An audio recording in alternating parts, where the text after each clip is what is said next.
Hello everyone, today's video is going to be something a little bit different. Now, something you might not know about me, because I haven't really talked about it, is I'm a big fan of logos. I'm not a professional logo designer in any way, just more of a hobby for me, but I thought it might be fun to sort of make a fake logo. If you want to follow along, if you maybe have like a local business or some kind of business that you need a logo for, there's going to be some tips and tricks in here, you know, a lot of crafty, unique logo techniques that you can apply. Now you might notice we've already grayed out quite a lot of the canvas here. Basically the idea is start with a circle, because social media presence is a big factor. Most social media platforms give you a circular profile picture. Speaking of circles, now this is just the canvas, this white circle we've got here, so I'm actually going to give us a circular border as well for the logo, and just make sure we get that nice and in there. I might even double up, so just make this a little bit thicker, just so you know we have that thickness, that boldness, makes it stand out a bit more. Now we have a nice circular canvas and a nice circular border to work with. Now obviously if you're designing logos, it's a great idea to look at other logo designs so you can sort of take inspiration from that. So I've googled some famous logos here so I can get up some examples. But the one that jumps out to me is this Toblerone logo here. As you can see, they've got a mountain, and mountains sort of represent sort of human perseverance. You know, humans will climb up mountains just because they're there, just to prove that they can. You know, mountains like Everest, for example, take a lot of hard work to do, and it's nice that that hard work has a chance to pay off. So you can have a mountain there, or something. Or you don't want to outright copy Toblerone, so maybe flip that actually. So it's a V shape. And there you've got a V. Lots of good words begin with V, obviously virtuous, vigor, vivacious, vuvuzelas. If your company is about vuvuzelas, then that would work for you. What I'm actually thinking is, instead of being within the border, I'm gonna make this V shape go outside the border.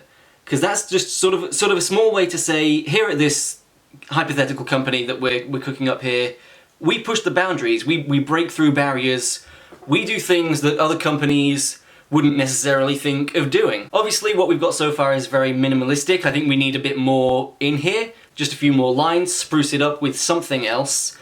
Maybe sort of a line across the middle, I think. A horizon, if you will. Oh yeah, I like that. What that makes me think of right away is the Marianas Trench, the geological feature, not the metal band.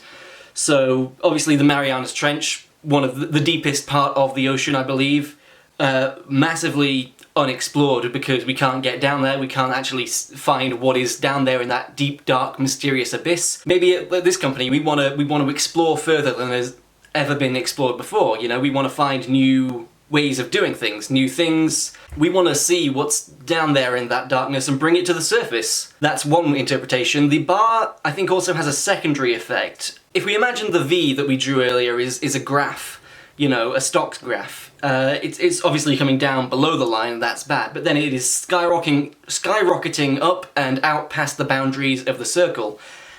You know, and if I know anything about graphs, when the lines go up, that's good, that's what you want in a graph. You might be thinking, why have your stocks graph go under the line at all? Why show weakness? Well, I think of it more as showing humility. You know, we all fall on hard times, we all fall behind on rent from time to time, we all, you know, find ourselves dipping into the black, we maybe spend too much on Latin textbooks that we have the finances available for.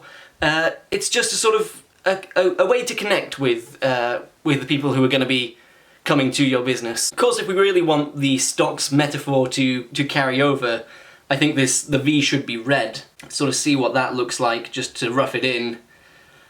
Actually, I'm not entirely convinced that just the V should be red. I quite like everything. If everything is red, that's, you know, a big bright primary colour, very bright and inviting, I think. What I have just noticed is the whole thing we've just drawn has sort of become an upside down anarchy symbol, which is not what we want. We don't want to be an anarchist company with We don't want our logo to betray that sort of image. But not to worry, I think there is a way to fix this. Maybe crossing out the anarchy symbol would do something. Nah, well that's not really, because we don't want to cross out the hard work that we've already done. Obviously the anarchy symbol being flipped upside down is a good start, but you know, some people may still interpret it as, wait a minute, is that the anarchy symbol? You don't want the symbol to become something other than what you started doing. So maybe if we have this cross sort of up in just the top section, then it just makes it look different enough from the anarchy symbol, and then that's sort of saying, it may look like anarchy, but we do promise it's not anarchy. There is order, structure to this, there's almost a method, a ritual, you could say. What I quite like about this cross that I've just drawn as well is it's sort of a wide cross. It reminds me of sort of the cross guard on a gate, on a gate that maybe leads into a farm or something. And, you know, what that says is, this is a gateway, this is inviting you in. Whoever you are, whatever walk of life you come from, please come on in. Keep your dogs on a leash, but you are welcome. And I think that's sending a good message out there to the public who are going to be coming to your, let's call it a local business that you're setting up in a small country town. Now obviously this is just the base shape at the moment. We could do with sprucing it up a bit. At the moment, you know, we've just got red and white, which is, it's fine, but it's a bit bland. It's a bit like, this is just the colour scheme of a jam lid. What I'm quite liking the idea of is maybe some sort of interior lines inside the shape that we've drawn already. So let me just sort of see what that would look like. You can see already it is adding a fresh look to the logo. It's more dynamic already. It pops out more, you know? Although it doesn't pop out quite as much as I think we'd like it to. So if we sort of do something along the lines of with this, just thicken it up a bit, make it nice and thick, nice and bold. There we go, that's more like it. You don't want your lines to be too thin when you're doing your logo. You know, thin line betrays weakness. You know, that line's so thin it could just snap like a twig, whereas a thick line, you know, that's a branch. That's a nice thick meaty branch that your dog can go and fetch, and it's got a good weight behind it. It's got a good strength to it. Obviously we still do just have the red and white colour scheme. We need a new colour in there. 3 colours in a logo I think is the key to like a good colour scheme. I'm thinking maybe the background. The background is plain white at the moment, and that sort of makes me think this logo is unfinished. Plain white background's not really the best thing. We need a colour in here that is going to really make the red pop. Let's see what blue looks like. No, that's not it at all. To be honest, I think the best colour to make red pop out is black. Just a pure black background. I think that's gonna help. You know, there's plenty of logos where a red and black colour scheme has worked wonders. Netflix springs to mind. They have a red N on a black background, you know. Dennis the Menace's jumper, that's red and black. Various Deadly Snakes also have that colour scheme and it works for them. And now I think this is quite a good family-friendly logo for a local business that we've cooked up so far, although there is sort of a bit of negative space that's appeared in sort of the lower half. So you could add maybe the company name or a company slogan, maybe the established date or something like that. Let's say that it's the company name, for example. Want something welcoming, obviously, something that says we want everyone, anyone, anything, come on in. Come on in could be it, or welcome in, or come forth, I think could work quite well. So if we sort of pre-selected this font, obviously, because it's got sort of that sort of antique edge to it. Obviously, oh wait, no, sorry, we don't want it to be black, otherwise that's just going to get lost in the background. Let's make that red as well. And I've got a shadow going on the text feature so that it will pop out above the red lines of the logo we've already drawn. And if we sort of put it so it's sort of the come is in this section here, and then the forth is in this section here. So come forth, there we go. That's quite nice, it's quite understated. Although, if you really want to class it up, I would suggest making your slogan Latin. That's always a good classy maneuver.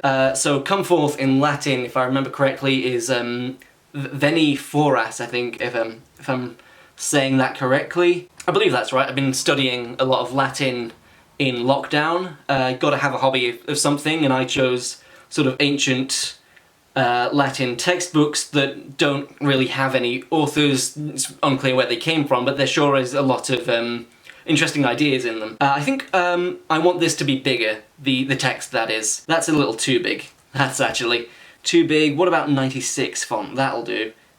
And then maybe instead of just filling these two sections at the bottom, because it looks a little weird to have that divot between the two words, put my foras there, and then veni can go up top, and that can sort of cover the whole logo. Actually, if I make that smaller, then that can fit right into the pentagon, which I think would look quite nice. There we go. Veni foras, come forth. It's a very bold, powerful logo. It makes a statement. It says, we are welcoming you in. Any local business with a logo like this is bound to generate interest. You know, you're walking down with the kids on a day out, you see that and you think, oh, that's got a Dennis the Menace colour scheme. That's got to be great for the kids. And that's just about all there is to it. If you want, you could make it pop out even more by making this sort of a neon sign, add a little glow to it somewhere. Although that's an optional step, because with a logo like this, there is always the chance that it will just start glowing naturally of its own accord. That is the sign of a good logo right there, whether or not it glows. So obviously this is just an example, a hypothetical logo. You can take sort of the tips and advice that I've been spewing out as I've drawn this and apply those to your own logo. You know, just sort of let your imagination run wild. Look at this logo for a while, maybe 30 seconds to a minute. Just stare at it without blinking and see what your imagination does with the inspiration you get. Just, you know, let your imagination simmer for a while and see what you summon. And that's all from me on this sort of episode of Crafty Unique Logo Techniques, CULT for short. So just think about what you've seen here, draw your own version of this, and have a lovely afternoon, and I'll see you next time.